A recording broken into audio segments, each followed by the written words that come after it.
When Isaac was old and his eyes were so weak that he could no longer see, he called for Esau, his older son, and said to him, "My son." "Here I am." He answered. Isaac said, "I am now an old man and don't know the day of my death. Now then, get your equipment, your quiver and bow, and go out to the open country to hunt some wild game for me. Prepare me the kind of tasty food I like, and bring it to me to eat, so that I may give you my blessing before I die." Now Rebekah was listening as Isaac spoke to his son Esau. When Esau left for the open country to hunt game and bring it back, Rebekah said to her son Jacob, "Look, I overheard your father say to your brother Esau, 'Bring me some game and prepare me some tasty food to eat, so that I may give you my blessing in the presence of the Lord before I die.' Now, my son, listen carefully and do what I tell you. Go out to the flock and bring me 2 choice young goats, so I can prepare some tasty food for your father, just the way he likes it. Then take it to your father to eat, so that he may give you his blessing before he dies." Jacob said to Rebekah, his mother, "But my brother Esau is a hairy man, while I have smooth skin. What if my father touches me? I would appear to be tricking him and would bring down a curse on myself rather than a blessing." His mother said to him, "My son, let the curse fall on me. Just do what I say. Go and get them for me." So he went and got them and brought them to his mother, and she prepared some tasty food, just the way his father liked it. Then Rebekah took the best clothes of Esau, her older son, which she had in the house, and put them on her younger son Jacob. She also covered his hands and the smooth part of his neck with the goat skins. Then she handed to her son Jacob the tasty food and bread she had made. He went to his father and said, "My father." "Yes, my son." He answered. "Who is it?" Jacob said to his father, "I am Esau, your firstborn. I have done as you told me. Please sit up and eat some of my game, so that you may give me your blessing." Isaac asked his son, "How did you find it so quickly, my son?" "The Lord, your God, gave me success." he replied. Then Isaac said to Jacob, "Come near, so I can touch you, my son, to know whether you really are my son Esau or not." Jacob went close to his father Isaac, who touched him and said, "The voice is the voice of Jacob, but the hands are the hands of Esau." He did not recognize him, for his hands were hairy like those of his brother Esau. So he proceeded to bless him. "Are you really my son Esau?" "I am." He replied. Then he said, "My son, bring me some of your game to eat, so that I may give you my blessing." Jacob brought it to him, and he ate. And he brought some wine, and he drank. Then his father Isaac said to him, "Come here, my son, and kiss me." So he went to him and kissed him. When Isaac caught the smell of his clothes, he blessed him and said, "The smell of my son is like the smell of a field that the Lord has blessed. May God give you of heaven's dew and of earth's richness, an abundance of grain and new wine. May nations serve you and peoples bow down to you. Be Lord over your brothers, and may the sons of your mother bow down to you. May those who curse you be cursed, and those who bless you be blessed." After Isaac finished blessing him, and Jacob had scarcely left his father's presence, his brother Esau came in from hunting. He too prepared some tasty food and brought it to his father. Then he said to him, "My father, please sit up and eat some of my game, so that you may give me your blessing." His father Isaac asked him, "Who are you?" "I am your son, He answered. your firstborn, Esau." Isaac trembled violently and said, Who was it then that hunted game and brought it to me? I ate it just before you came, and I blessed him. And indeed he will be blessed. When Esau heard his father's words, he burst out with a loud and bitter cry and said to his father, Bless me too, my father. But he said, Your brother came deceitfully and took your blessing. Esau said, Isn't he rightly named Jacob? This is the second time he has taken advantage of me. He took my birthright, and now he has taken my blessing. Then he asked, Haven't you reserved any blessing for me? Isaac answered Esau, I have made him lord over you, and have made all his relatives his servants. And I have sustained him with grain and new wine. No, Father, don't tell me. No. So what can I possibly do for you, my son? Esau said to his father, What, do you only have one blessing? Oh, my father, bless me too. My father. Then Esau wept aloud. His father Isaac answered him, Your dwelling will be away from the earth's richness, away from the dew of heaven above. You will live by the sword, and you will serve your brother. But when you grow restless, you will throw his yoke from off your neck.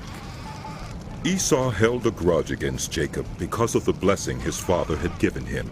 He said to himself,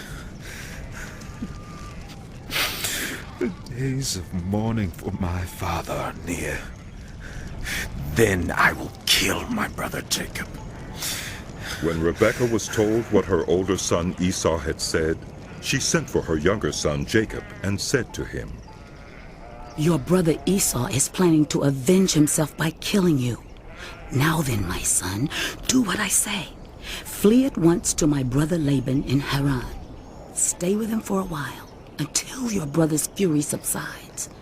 When your brother is no longer angry with you and forgets what you did to him, I'll send word for you to come back from there. Why should I lose both of you in one day? Then Rebekah said to Isaac, I'm disgusted with living because of these Hittite women.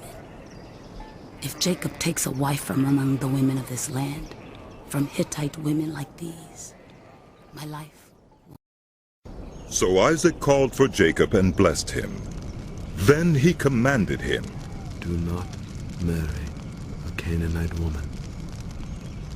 Go at once to Paddan Aram, to the house of your mother's father Bethuel. Take a wife for yourself there, from among the daughters of Laban, your mother's brother. May God Almighty bless you and make you fruitful, and increase your numbers until you become a community of peoples. May he give you and your descendants the blessing given to Abraham, so that you may take possession of the land where you now reside as a foreigner. The land God gave to Abraham. Then Isaac sent Jacob on his way, and he went to Paddan Aram, to Laban, son of Bethuel the Aramean, the brother of Rebekah, who was the mother of Jacob and Esau. Now Esau learned that Isaac had blessed Jacob, and had sent him to Paddan Aram to take a wife from there, and that when he blessed him, he commanded him, Do not marry a Canaanite woman, and that Jacob had obeyed his father and mother and had gone to Paddan Aram. Esau then realized how displeasing the Canaanite women were to his father Isaac. So he went to Ishmael and married Mahalath, the sister of Nebaioth, and daughter of Ishmael, son of Abraham, in addition to the wives he already had. Jacob left Beersheba and set out for Haran. When he reached a certain place, he stopped for the night because the sun had set. Taking one of the stones there, he put it under his head and lay down to sleep. He had a dream in which he saw a stairway resting on the earth, with its top reaching to heaven, and the angels of God were ascending and descending on it.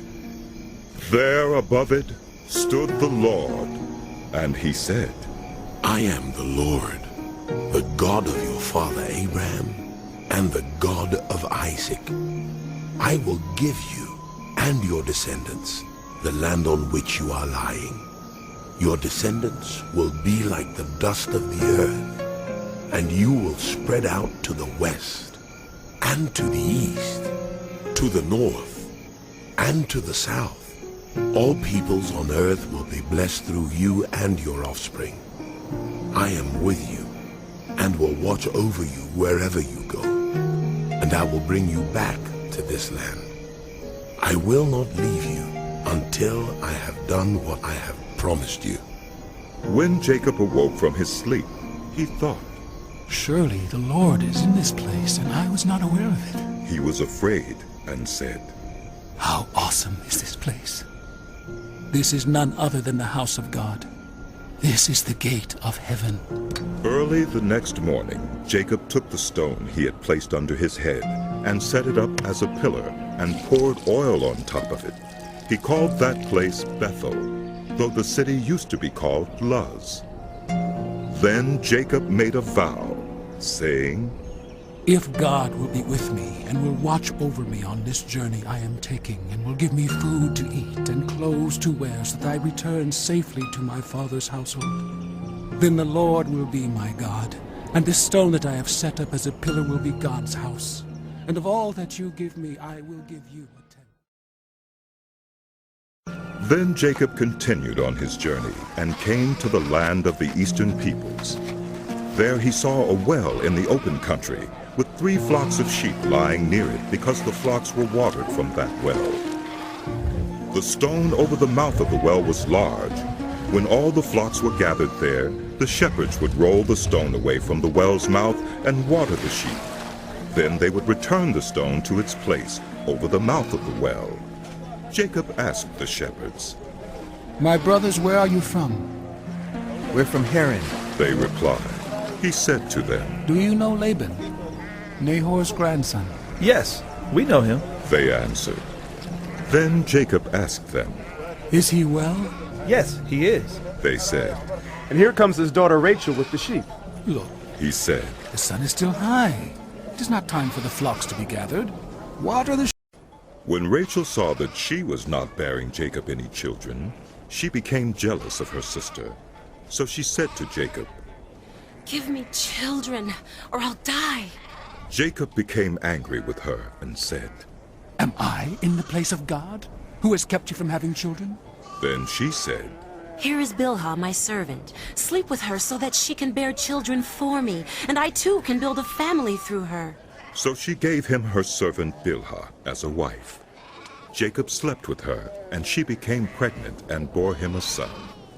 Then Rachel said, God has vindicated me. He has listened to my plea and given me a son. Because of this, she named him Dan. Rachel's servant Bilhah conceived again and bore Jacob a second son. Then Rachel said, I have had a great struggle with my sister, and I have won. So she named him Naphtali. When Leah saw that she had stopped having children, she took her servant Zilpah and gave her to Jacob as a wife. Leah's servant Zilpah bore Jacob a son. Then Leah said, What good fortune. So she named him Gad. Leah's servant Zilpah bore Jacob a second son. Then Leah said, How happy I am. The women will call me happy. So she named him Asher. During wheat harvest, Reuben went out into the fields and found some mandrake plants, which he brought to his mother Leah. Rachel said to Leah, Please, give me some of your son's mandrakes. But she said to her, Wasn't it enough that you took away my husband? Will you take my son's mandrakes too? Very well. Rachel said. He can sleep with you tonight, in return for your son's mandrakes. So when Jacob came in from the fields that evening, Leah went out to meet him. You must sleep with me. She said. I have hired you with my son's mandrakes. So he slept with her that night. God listened to Leah, and she became pregnant and bore Jacob a fifth son. Then Leah said, God has rewarded me for giving my servant to my husband. So she named him Issachar. Leah conceived again and bore Jacob a sixth son. Then Leah said, God has presented me with a precious gift. This time my husband will treat me with honor, because I have borne him 6 sons. So she named him Zebulun. Sometime later she gave birth to a daughter and named her Dinah. Then God remembered Rachel. He listened to her and enabled her to conceive. She became pregnant and gave birth to a son and said, God has taken away my disgrace. She named him Joseph and said, May the Lord add to me another son. After Rachel gave birth to Joseph, Jacob said to Laban, Send me on my way so I can go back to my own homeland.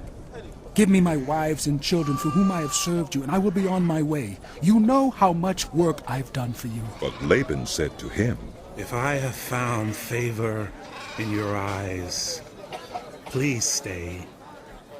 I have learned by divination that the Lord has blessed me because of you. He added, Name your wages, and I will pay them. Jacob said to him, You know how I have worked for you, and how your livestock has fared under my care. The little you had before I came has increased greatly, and the Lord has blessed you wherever I have been. But now, when may I do something for my own household? What shall I give you? He asked. Don't give me anything. Jacob replied, But if you will do this one thing for me, I will go on tending your flocks and watching over them. Let me go through all your flocks today and remove from them every speckled or spotted sheep, every dark-colored lamb, and every spotted or speckled goat. They will be my wages. And my honesty will testify for me in the future. Whenever you check on the wages you have paid me, any goat in my possession that is not speckled or spotted, or any lamb that is not dark-colored, will be considered stolen. Agreed, said Laban. Let it be as you have said. That same day he removed all the male goats that were streaked or spotted, and all the speckled or spotted female goats, all that had white on them, and all the dark-colored lambs, and he placed them in the care of his sons. Then he put a 3-day journey between himself and Jacob, while Jacob continued to tend the rest of Laban's flocks. Jacob, however, took fresh-cut branches from poplar, almond, and plane trees, and made white stripes on them by peeling the bark and exposing the white inner wood of the branches. Then he placed the peeled branches in all the watering troughs, so that they would be directly in front of the flocks when they came to drink. When the flocks were in heat and came to drink, they mated in front of the branches, and they bore young that were streaked or speckled or spotted. Jacob set apart the young of the flock by themselves, but made the rest face the streaked and dark-colored animals that belonged to Laban. Thus he made separate flocks for himself and did not put them with Laban's animals. Whenever the stronger females were in heat, Jacob would place the branches in the troughs in front of the animals so they would mate near the branches. But if the animals were weak, he would not place them there. So the weak animals went to Laban, and the strong ones to Jacob. In this way the man grew exceedingly prosperous, and came to own large flocks, and female and male servants, and camels and... Jacob heard that Laban's sons were saying, Jacob has taken everything our father owned, and has gained all this wealth from what belonged to our father. And Jacob noticed that Laban's attitude toward him was not what it had been. Then the Lord said to Jacob, Go back to the land of your fathers and to your relatives, and I will be with you. So Jacob sent word to Rachel and Leah to come out to the fields where his flocks were. He said to them, I see that your father's attitude toward me is not what it was before, but the God of my father has been with me.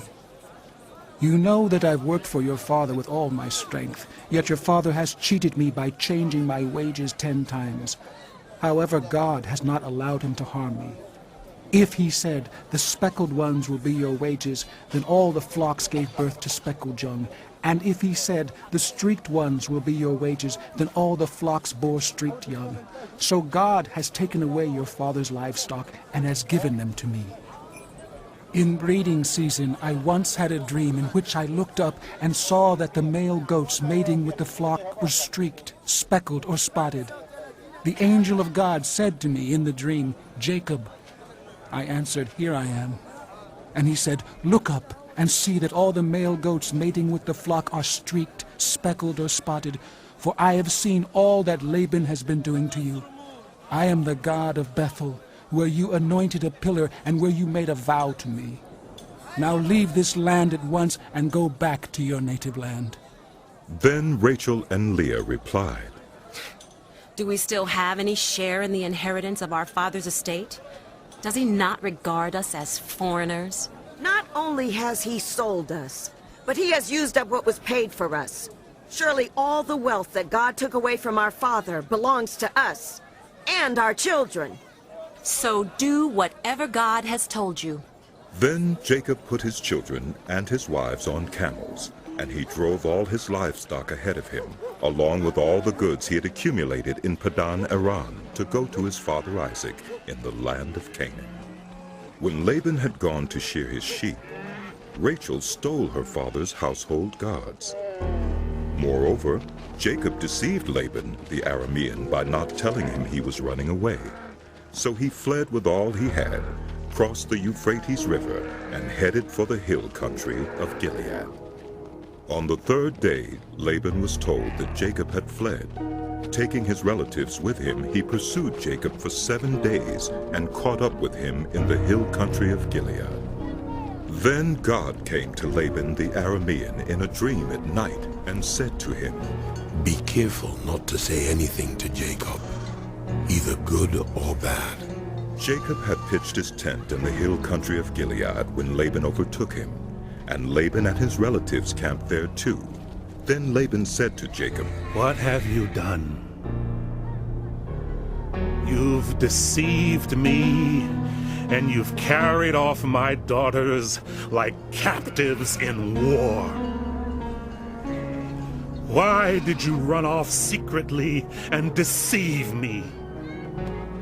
Why didn't you tell me, so I could send you away with joy and singing to the music of timbrels and harps? You didn't even let me kiss my grandchildren and my daughters goodbye. You have done the foolish thing. I have the power to harm you. But last night the God of your father said to me, 'Be careful not to say anything to Jacob, either good or bad.' Now you have gone off because you long to return to your father's household. But why did you steal my gods?" Jacob answered Laban, I was afraid because I thought you would take your daughters away from me by force. But if you find anyone who has your gods, that one shall not live. In the presence of our relatives, see for yourself whether there is anything of yours here with me. And if so, take it. Now Jacob did not know that Rachel had stolen the gods. So Laban went into Jacob's tent, and into Leah's tent, and into the tent of the 2 female servants, but he found nothing. After he came out of Leah's tent, he entered Rachel's tent. Now Rachel had taken the household gods and put them inside her camel's saddle, and was sitting on them. Laban searched through everything in the tent, but found nothing. Rachel said to her father, Don't be angry, my lord, that I cannot stand up in your presence. I'm having my period. So he searched, but could not find the household gods. Jacob was angry and took Laban to task. What is my crime? He asked Laban. How have I wronged you that you hunt me down? Now that you have searched through all my goods, what have you found that belongs to your household?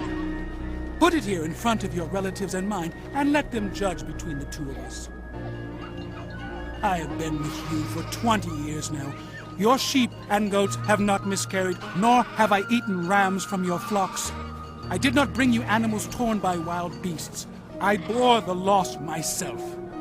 and you demanded payment from me for whatever was stolen by day or night. This was my situation. The heat consumed me in the daytime and the cold at night, and sleep fled from my eyes. It was like this for the 20 years I was in your household. I worked for you 14 years for your 2 daughters and 6 years for your flocks, and you changed my wages 10 times. If the God of my father, the God of Abraham, and the fear of Isaac had not been with me, you would surely have sent me away empty-handed. But God has seen my hardship and the toil of my hands, and last night he rebuked you. Laban answered Jacob, The women are my daughters, the children are my children, and the flocks are my flocks. All you see is mine. Yet what can I do today about these daughters of mine, or about the children they have borne? Come now, let's make a covenant, you and I, and let it serve as a witness between us. So Jacob took a stone and set it up as a pillar. He said to his relatives, Gather some stones. So they took stones and piled them in a heap, and they ate there by the heap. Laban called it Jegar-sahadutha, and Jacob called it Galeed. Laban said, This heap is a witness between you and me today. That is why it was called Galeed. It was also called Mizpah, because he said, May the Lord keep watch between you and me when we are away from each other.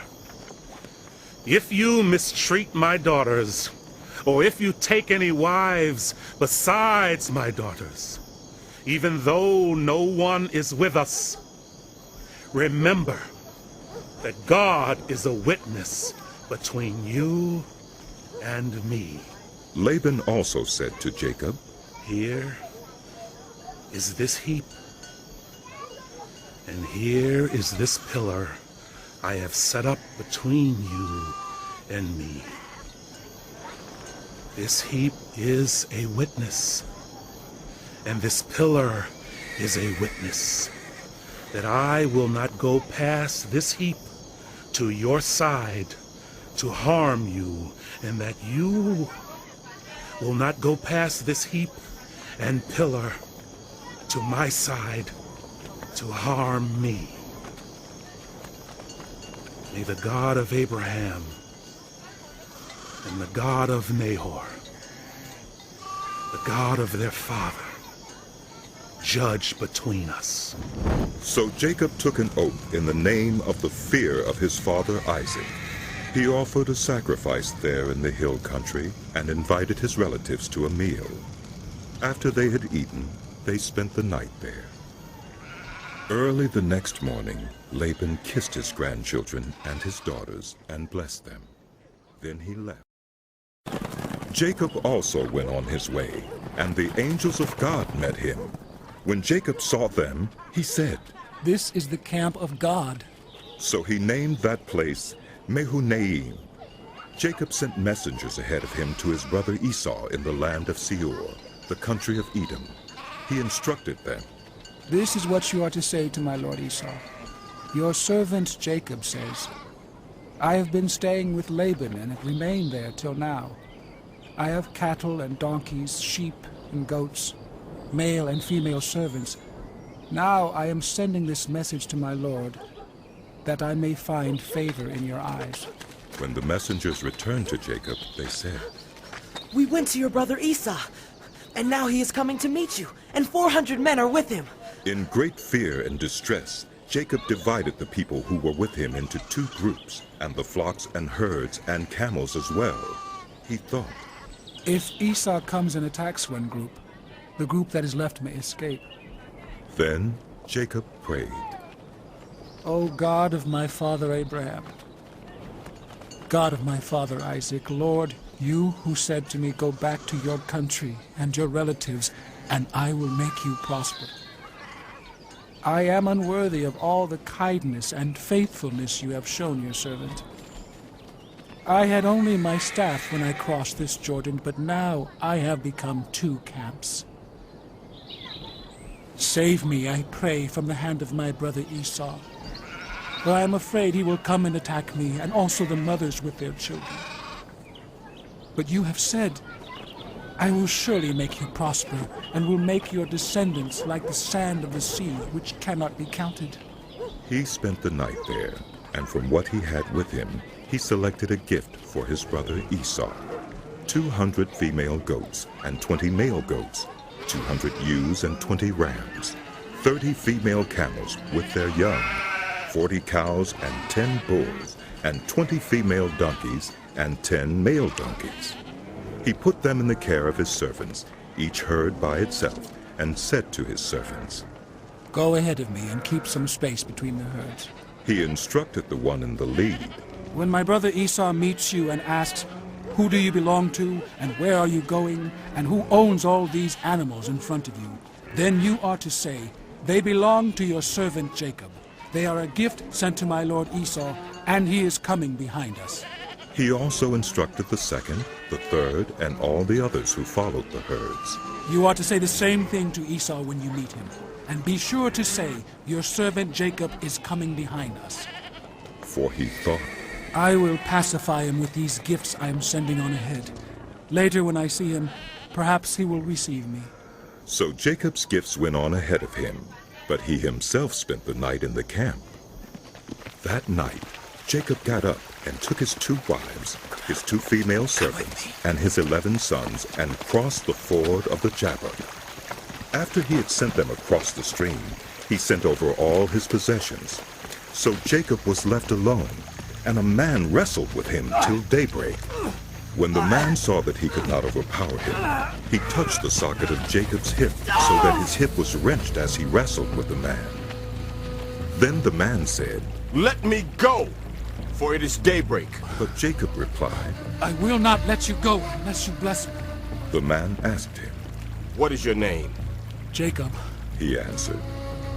Then the man said, Your name will no longer be Jacob, but Israel, because you have struggled with God and with human beings and have overcome. Jacob said, Please tell me your name. But he replied, Why do you ask my name? Then he blessed him there. So Jacob called the place Peniel, saying, It is because I saw God face to face, and yet my life was spared. The sun rose above him as he passed Peniel, and he was limping because of his hip. Therefore, to this day, the Israelites do not eat the tendon attached to the socket of the hip, because the socket of Jacob's hip was touched near the tendon. Jacob looked up, and there was Esau, coming with his 400 men. So he divided the children among Leah, Rachel, and the 2 female servants.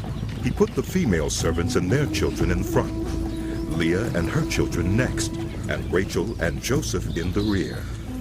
He himself went on ahead and bowed down to the ground 7 times as he approached his brother. But Esau ran to meet Jacob and embraced him. He threw his arms around his neck and kissed him, and they wept. Then Esau looked up and saw the women and children. Who are these with you? He asked. Jacob answered, They are the children God has graciously given your servant. Then the female servants and their children approached and bowed down. Next, Leah and her children came and bowed down. Last of all came Joseph and Rachel, and they too bowed down. Esau asked,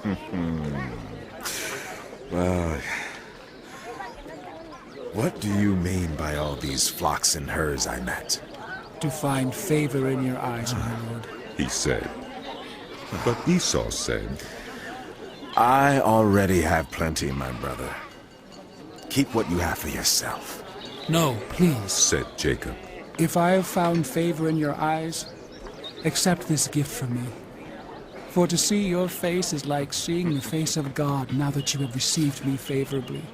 Please accept the present that was brought to you, for God has been gracious to me, and I have all I need. And because Jacob insisted, Esau accepted it. Then Esau said, Let us be on our way. I'll accompany you. But Jacob said to him, My Lord knows that the children are tender, that I must care for the ewes and cows that are nursing their young. If they are driven hard just one day, all the animals will die. So let my Lord go on ahead of his servant, while I move along slowly at the pace of the flocks and herds before me and the pace of the children, until I come to my Lord in Seir. Esau said, Then let me leave some of my men with you. Jacob asked, But why do that? Just let me find favor in the eyes of my Lord. So that day Esau started on his way back to Seir. Jacob, however, went to Succoth, where he built a place for himself and made shelters for his livestock. That is why the place is called Succoth. After Jacob came from Padan Aram, he arrived safely at the city of Shechem in Canaan and camped within sight of the city. For 100 pieces of silver he bought from the sons of Hamor, the father of Shechem, the plot of ground where he pitched his tent. There he set up an altar and called it El Elohi Israel. Now Dinah, the daughter Leah had borne to Jacob, went out to visit the women of the land. When Shechem, son of Hamor the Hivite, the ruler of that area, saw her, he took her and raped her. His heart was drawn to Dinah, daughter of Jacob. He loved the young woman and spoke tenderly to her. And Shechem said to his father Hamor, Get me this young woman as my wife. When Jacob heard that his daughter Dinah had been defiled, his sons were in the fields with his livestock, so he did nothing about it until they came home. Then Shechem's father Hamor went out to talk with Jacob. Meanwhile, Jacob's sons had come in from the fields as soon as they heard what had happened. They were shocked and furious because Shechem had done an outrageous thing in Israel by sleeping with Jacob's daughter, a thing that should not be done. But Hamor said to them, My son Shechem has his heart set on your daughter. Please give her to him as his wife. Intermarry with us, give us your daughters, and take our daughters for yourselves. You can settle among us. The land is open to you. Live in it, trade in it, and acquire property in it. Then Shechem said to Dinah's father and brothers, Let me find favor in your eyes, and I will give you whatever you ask. Make the price for the bride and the gift I am to bring as great as you like, and I'll pay whatever you ask me. Only give me the young woman as my wife. Because their sister Dinah had been defiled, Jacob's sons replied deceitfully as they spoke to Shechem and his father Hamor. They said to them, We can't do such a thing. We can't give our sister to a man who is not circumcised. That would be a disgrace to us. We will enter into an agreement with you on one condition only, that you become like us by circumcising all your males. Then we will give you our daughters and take your daughters for ourselves. We'll settle among you and become one people with you. But if you will not agree to be circumcised, we'll take our sister and go. Their proposal seemed good to Hamor and his son Shechem. The young man, who was the most honored of all his father's family, lost no time in doing what they said, because he was delighted with Jacob's daughter.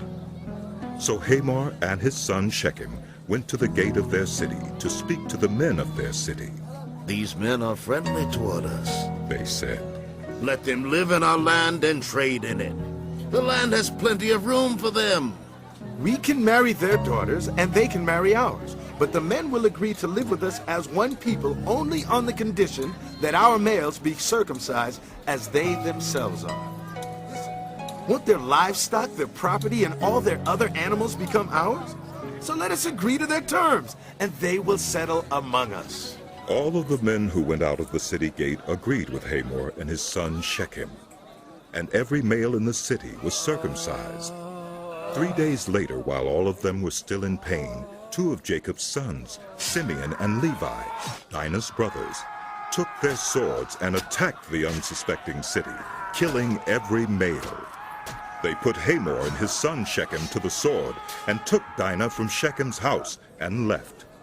The sons of Jacob came upon the dead bodies and looted the city where their sister had been defiled. They seized their flocks and herds and donkeys and everything else of theirs in the city and out in the fields. They carried off all their wealth and all their women and children, taking as plunder everything in the houses. Then Jacob said to Simeon and Levi, You have brought trouble on me by making me obnoxious to the Canaanites and Perizzites, the people living in this land. We are few in number, and if they join forces against me and attack me, I and my household will be destroyed. But they replied, Should he have treated our sister like a prostitute? Then God said to Jacob, Go up to Bethel and settle there, and build an altar there to God, who appeared to you when you were fleeing from your brother Esau. So Jacob said to his household and to all who were with him, Get rid of the foreign gods you have with you, and purify yourselves, and change your clothes. Then come, let us go up to Bethel, where I will build an altar to God, who answered me in the day of my distress, and who has been with me wherever I have gone. So they gave Jacob all the foreign gods they had and the rings in their ears, and Jacob buried them under the oak at Shechem. Then they set out, and the terror of God fell on the towns all around them, so that no one pursued them. Jacob and all the people with him came to Luz, that is, Bethel, in the land of Canaan. There he built an altar, and he called the place El Bethel, because it was there that God revealed himself to him when he was fleeing from his brother. Now Deborah, Rebekah's nurse, died and was buried under the oak below Bethel. So it was named Allon Bakuth. After Jacob returned from Padan Aram, God appeared to him again and blessed him. God said to him, Your name is Jacob, but you will no longer be called Jacob. Your name will be Israel. So he named him Israel. And God said to him, I am God the Almighty. Be fruitful and increase in number. A nation and a community of nations will come from you, and kings will come from your body. The land I gave to Abraham and Isaac, I also give to you, and I will give this land to your descendants after you. Then God went up from him at the place where he had talked with him. Jacob set up a stone pillar at the place where God had talked with him, and he poured out a drink offering on it. He also poured oil on it. Jacob called the place where God had talked with him Bethel. Then they moved on from Bethel. While they were still some distance from Ephrath, Rachel began to give birth and had great difficulty. And as she was having great difficulty in childbirth, the midwife said to her, Don't despair, for you have another son. As she breathed her last, for she was dying, she named her son Ben-Onai, but his father named him Benjamin. So Rachel died and was buried on the way to Ephrath, that is Bethlehem. Over her tomb Jacob set up a pillar, and to this day that pillar marks Rachel's tomb. Israel moved on again and pitched his tent beyond Migdal-Eder. While Israel was living in that region, Reuben went in and slept with his father's concubine, Bilhah, and Israel heard of it. Jacob had 12 sons. The sons of Leah, Reuben the firstborn of Jacob, Simeon, Levi, Judah, Issachar, and Zebulun. The sons of Rachel, Joseph and Benjamin. The sons of Rachel's servant Bilhah, Dan and Naphtali. The sons of Leah's servant Zilpah, Gad and Asher. These were the sons of Jacob who were born to him in Padan Aram. Jacob came home to his father Isaac in Mamre, near Kiriath Arba, that is Hebron, where Abraham and Isaac had stayed. Isaac lived 180 years. Then he breathed his last and died, and was gathered to his people, old and full of years, and his sons Esau and Jacob buried him. This is the account of the family line of Esau, that is Edom. Esau took his wives from the women of Canaan, Adah, daughter of Elam the Hittite, and Oholibamah, daughter of Anah, and granddaughter of Zibeon the Hivite. Also Basumath, daughter of Ishmael, and sister of Nebaioth. Adah bore Eliphaz to Esau. Basemeth bore Ruel, and Oholibamah bore Jeush, Jalam, and Korah. These were the sons of Esau who were born to him in Canaan. Esau took his wives and sons and daughters and all the members of his household, as well as his livestock and all his other animals and all the goods he had acquired in Canaan, and moved to a land some distance from his brother Jacob. Their possessions were too great for them to remain together. The land where they were staying could not support them both because of their livestock. So Esau, that is Edom, settled in the hill country of Seir. This is the account of the family line of Esau, the father of the Edomites in the hill country of Seir. These are the names of Esau's sons: Eliphaz, the son of Esau's wife Adah, and Ruel, the son of Esau's wife Basemath. The sons of Eliphaz: Teman, Omar, Zepho, Gatam, and Kenaz. Esau's son Eliphaz also had a concubine named Timnah, who bore him Amalek. These were grandsons of Esau's wife Adah. The sons of Ruel: Nahat, Zerah, Shammah, and Mizah.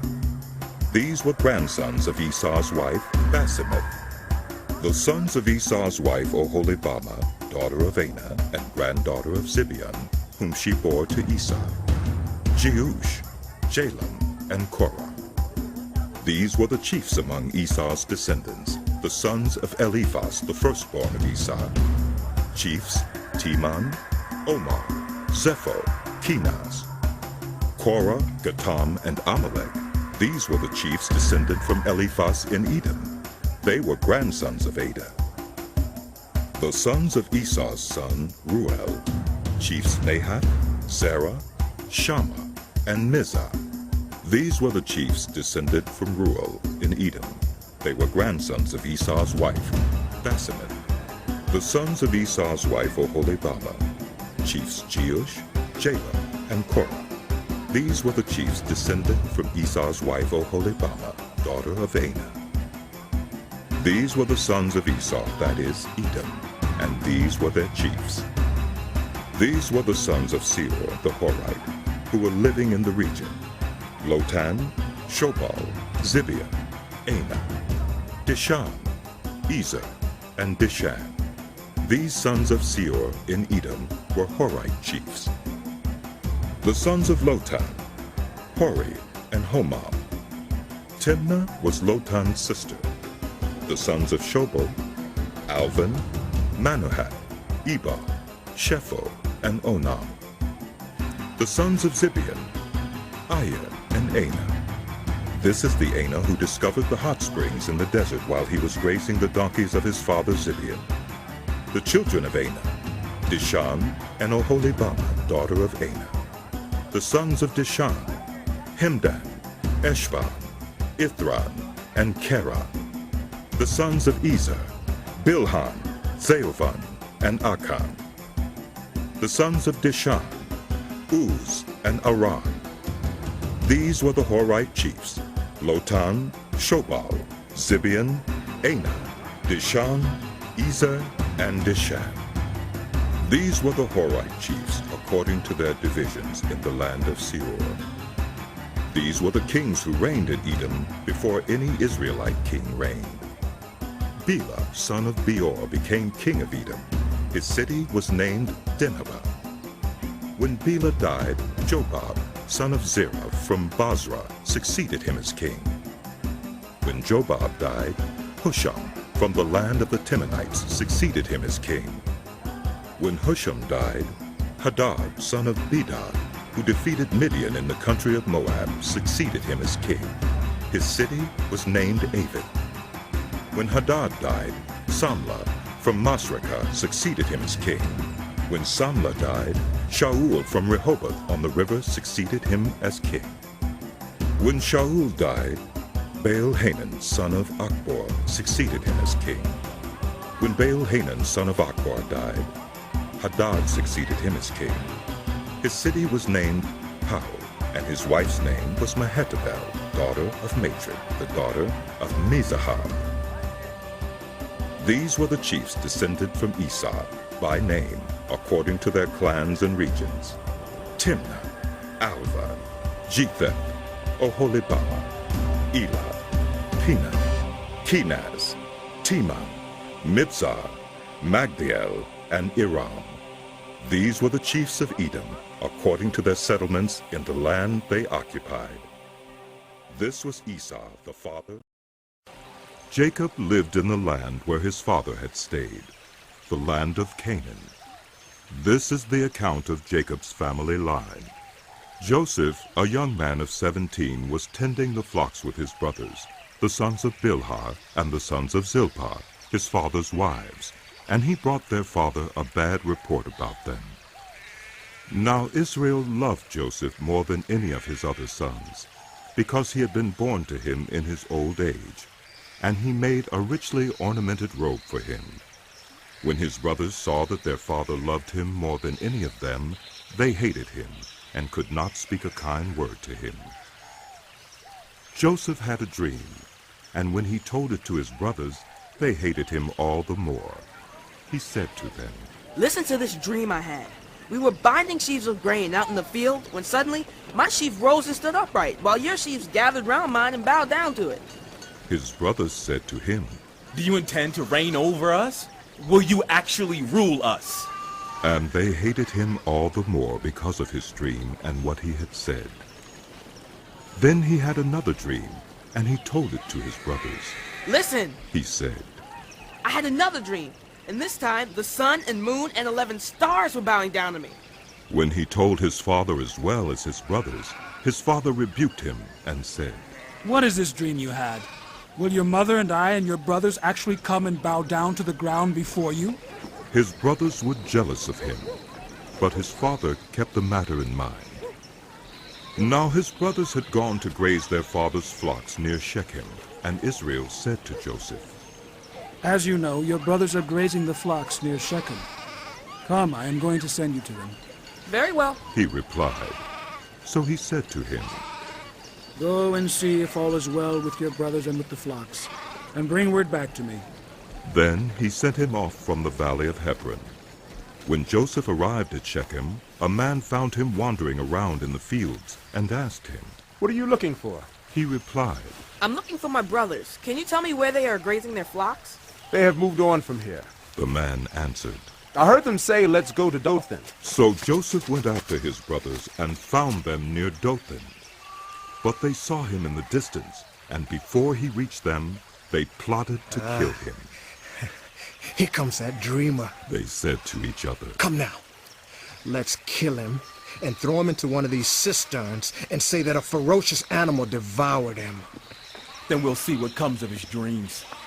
When Reuben heard this, he tried to rescue him from their hands. "Let's not take his life," he said. "Don't shed any blood. Throw him into this cistern here in the wilderness, but don't lay a hand on him."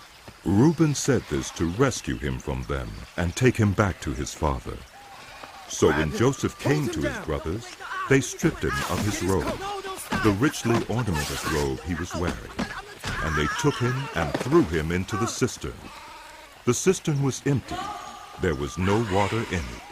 As they sat down to eat their meal, they looked up and saw a caravan of Ishmaelites coming from Gilead. Their camels were loaded with spices, balm, and myrrh, and they were on their way to take them down to Egypt. Judah said to his brothers, "What will we gain if we kill our brother and cover up his blood? Come, let's sell him to the Ishmaelites and not lay our hands on him. After all, he is our brother, our own flesh and blood." His brothers agreed. So when the Midianite merchants came by, his brothers pulled Joseph up out of the cistern and sold him for 20 shekels of silver to the Ishmaelites, who took him to Egypt. When Reuben returned to the cistern and saw that Joseph was not there, he tore his clothes. He went back to his brothers and said, "The boy isn't there. Where can I turn now?" Then they got Joseph's robe, slaughtered a goat, and dipped the robe in the blood. They took the ornamented robe back to their father and said, "We found this. Examine to see whether it is your son's robe." He recognized it and said, "It is my son's robe." Some ferocious animal has devoured him. Joseph has surely been torn to pieces. Then Jacob tore his clothes, put on sackcloth, and mourned for his son many days. All his sons and daughters came to comfort him, but he refused to be comforted. No. He said, In mourning will I go down to the grave to my son. So his father wept for him. Meanwhile, the Midianites sold Joseph in Egypt to Potiphar, one of Pharaoh's officials. The captain